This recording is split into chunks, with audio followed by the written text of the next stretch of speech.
এই পৃথিবীতে আল্লাহ তাআলার আযাব এবং গজব আসার সবচেয়ে বড় যে কারণ সেটা হলো বৈষম্য কায়েম করা এবং বেইনসাফি কায়েম করা, মানুষের উপর জুলুম অত্যাচার কায়েম করা, মানুষকে খুন করা, নির্যাতন করা, এগুলো যখন পৃথিবীতে কায়েম করতে চায়, স্বৈরাচারী কায়েম করতে চায়, ঠিক ওই মুহূর্তে আল্লাহ তাআলা তার আরশের মধ্যে ধাক্কা লাগে, ধাক্কা লাগার সাথে সাথে আল্লাহ ওই সমস্ত বান্দার উপরে আযাব আর গজব নাযিল করে। তাহলে মানুষের উপরে আযাব নাযিল করে, মানুষের যে হক আল্লাহ এই যে হক ছেড়ে ছেড়ে মানে যে শব্দগুলো করে, এটা আল্লাহ আরশে আজিমে ধাক্কা।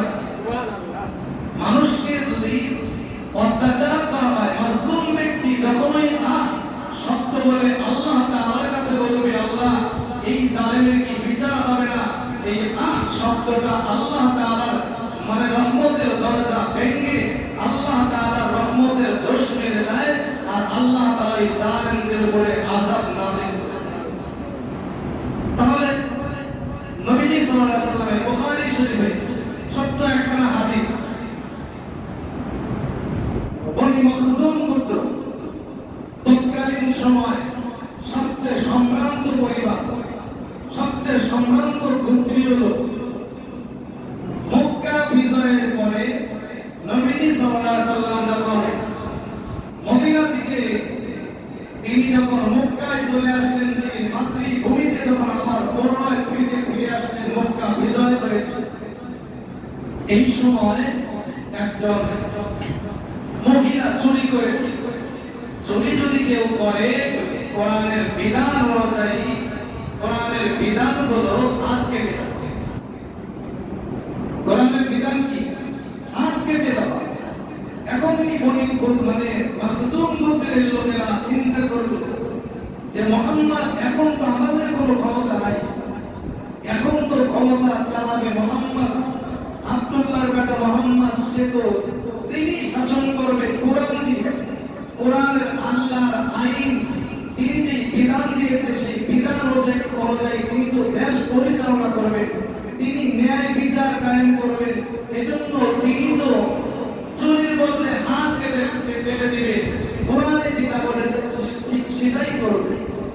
এখন যদি একজন ব্যক্তির হাত কাটা যাবে, কিন্তু এই পুরা গোষ্ঠীর লোকের নাক কাটা যাবে। সমাজের মধ্যে মানুষ আমরা মুখ দেখাতে পারবো না, আমাদের গোত্রের লোকের একজন লোক সে চুরি করেছে, কিভাবে মুখ দেখাবে? আপনার পরিবারের একজন লোক যদি চুরি করে, আপনার সন্তান চুরি করে, চুরি করার বদলে বা কোনো, গতকালকে দেখলাম একজন ইফতিজিং করেছে, এই ইফতিজারকে এসে ওই সাইনবোর্ড লেগে বসানোর রোডে ঘোরানো হচ্ছে, তাহলে তার কিরকম অপমানিত হয়েছে, কত বড় অপমানিত হয়েছে। ঠিক ওই যুগে তাদের একটা মানে সম্মানবোধ ছিল যে আমার গোত্রের লোকের হাত কাটা হবে, এটা কখনোই সহ্য করা যেতে পারে। এজন্য কিভাবে এটা দমন করা যায়?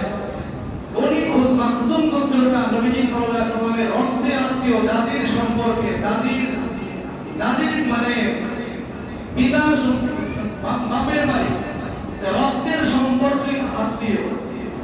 এই বিষয়টা নবীজিকে জানানোর জন্য আবেদন করবে, যাতে করে বনি মাখজুম গোত্রের এই মহিলাকে হাত না কাটা হয়। নবীজির কাছে কে পেশ করবে? নবীজির সবচেয়ে কাছের একজন মানুষ, হযরত নবীজি সাল্লাল্লাহু আলাইহি ওয়াসাল্লামের পালক পুত্র যায়েদ বিন হারেসা, তার একজন সন্তান উসামা রাদিয়াল্লাহু তাআলা আনহু, নবীজি তাকে খুব ভালোবাসতেন এবং নবীজিকে যখন তখন যে কোনো প্রশ্ন তিনি করতে পারতেন। নবীজি এত বেশি ভালোবাসতেন, কখনো রাগ করতেন না। তো ওই ব্যক্তি মানে উসামা রাদিয়াল্লাহু তাআলা আনহুর কাছে এসে বললেন, মাখজুম গোত্রের লোকেরা যে শুধুমাত্র একজন মহিলার, একজন মেয়ের হাত কাটা হবে, আর আমাদের গোত্রের লোকের নাক তো কেটে যাবে, এখান থেকে কিভাবে বাঁচানো যায়, একটু সুপারিশ করো। তখন হযরত ওসামা ইবনে যায়েদ রাদিয়াল্লাহু তাআলা আনহু নবীজি সাল্লাল্লাহু আলাইহি ওয়াসাল্লামের কাছে বললেন, হে আল্লাহর রাসূল, আপনি এই বিষয়টা শিরিক করেন না, কারণ এটা আপনার রক্তের আত্মীয়, আপনার বংশীয় মর্যাদা, আপনারও নাক কাটা যাবে। নবীজি সাল্লাল্লাহু আলাইহি ওয়াসাল্লাম বলেন, আম্মা বা'দু ফাইন্নামা আহলাকান নাসু ক্বাবলাকুম। নবীজি সাল্লাল্লাহু আলাইহি ওয়াসাল্লাম যখন যায়েদ বিন ওসামা ইবনে যায়েদ রাদিয়াল্লাহু তাআলা আনহু আল্লাহর রাসূলের কাছে এই সুপারিশটা করলেন, তখন আল্লাহর নবী বুঝতে পারলেন যে এখানে শুধু যায়েদ বিন ওসামা বিন যায়েদ একা নয়, এর পিছনে একটা শক্তি আছে, যেই শক্তিটার কারণে ওসামা আমার কাছে সুপারিশ নিয়ে এসেছে। অতএব কি করতে হবে? সমাজের সমস্ত লোকের সামনে ভাষণ দিতে হবে। কানা ইয়াইশু লাম্মা কানা ইয়াইশু, যখন সন্ধ্যা হলো, সন্ধ্যার সময় আল্লাহর নবী সন্ধ্যার মুহূর্তে তিনি কাবা শরীফের যে গিলাফ আছে কাবার সামনে দাঁড়িয়ে গেলেন। দাঁড়িয়ে বললেন, লা আন্নাকা আম্মা বা'দু ফাইন্নামা আহলাকান নাসু ক্বাবলাকুম। এই উপস্থিত লোকেরা শোনো, তোমরা কি জানো তোমাদের পূর্ববর্তী লোকেরা কোন কারণে ধ্বংস হয়ে গিয়েছে? কানু ইযা সারাকা ফীহিমুশ শরীফু তারাকুহু, যখন কোন ক্ষমতাশালী ব্যক্তি, যখন কোন সম্ভ্রান্ত পরিবারের লোক, যখন কোন প্রভাবশালী ব্যক্তির লোকেরা চুরি করত, তখন তখন তাদেরকে ছেড়ে দেওয়া হতো। কথা ঠিক না ঠিক? কারণ ইতিপূর্বে যারা ক্ষমতায় ছিল, অনেক মানুষ চুরি করেছিল, অনেক মানুষ চাঁদাবাজি করেছিল, অনেক খুন করেছিল। খুন করার পরও সিসি ক্যামেরায় ধরা পড়ার পরও তারা কি করে নাই? বিচার করে নাই, বিচার করে নাই। এই যে নারায়ণগঞ্জ 7 জনকে যখন হত্যা করেছিল, মার্ডার কেসের আসামি জানা সত্ত্বেও তাকে ধরা হয় নাই। আল্লাহর নবী বলেন, এরকম ভাবে যখন তাদের সাথে স্বজন প্রীতি করা হবে, আল্লাহর নবী বলেন এদেরকে পূর্ববর্তী উম্মতরা যেরকম ভাবে তারা ধ্বংস হয়েছিল, নিজের আত্মীয়দের ব্যাপারে স্বজন প্রীতি করেছিল, এই যুগেও যারা করবে তারাও কি ধ্বংস হয়ে যাবে। কানু ইযা সারাকা ফীহিমুশ শরীফু তারাকুহু ওয়া ইযা সারাকা ফীহিমু দাঈফু আকামু আলাইহিল হাদ্দা। যখন কোন দুর্বল শ্রেণীর মানুষগুলো চুরি করত, তখন তাদের উপর সেই হদ কায়েম করত। যাদেরকে ধরলে, যাদেরকে জেল হাজতে বললে কোনো সমস্যা হবে না, কোনো আঘাত আসবে না, যাদেরকে ধরলে আঘাত আসবে তাদেরকে ছেড়ে দেওয়া হতো, তাদের বিচার করা হতো না।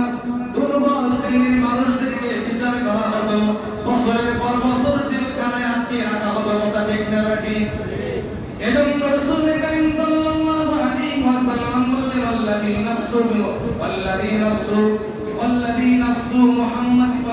নাফসু মুহাম্মাদিন বিয়াদিহি, ওই সত্তার কসম যেই সত্তার হাতে আমি মুহাম্মাদের জীবন, আমি কসম করে বলছি, লাউ আন্না ফাতিমা বিনতে মুহাম্মাদিন সারিকুতু, যদি এখানে ওই মেয়েটা মনি মাসুম পুত্রের মেয়ে না হয়, আমার কলিজার টুকরা নয়নের মনি, জান্নাতের সর্দারনি, আমার কলিজার টুকরা হযরতে ফাতিমা যদি হতো, তাহলে আমি তার হাত কেটে দিতে দ্বিধা করতাম না।